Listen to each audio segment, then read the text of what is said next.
እንደ ሉሲ ግን ፌመስ ሰው አለ? እኛ በህይወት ካለነው በላይ እኮ ኢትዮጵያን በጣም እያስጠራች ያለችው ሉሲያችን ነች። የምር አስትራሎፒቲከስ አፋረንሲስ ተብላ በየሀገሩ አንትሮፖሎጂ ሙዚየም ውስጥ ትገኛለች።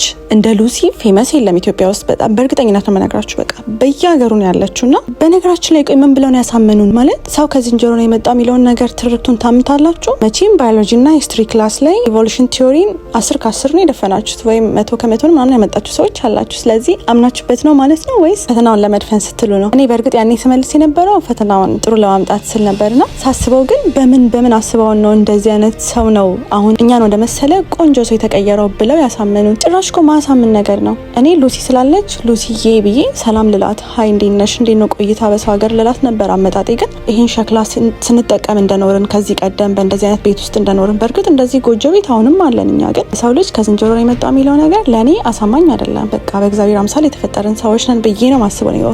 እስኪ እናንተ ምን ከሚለው ወገን ናችሁ? let me know anyway bye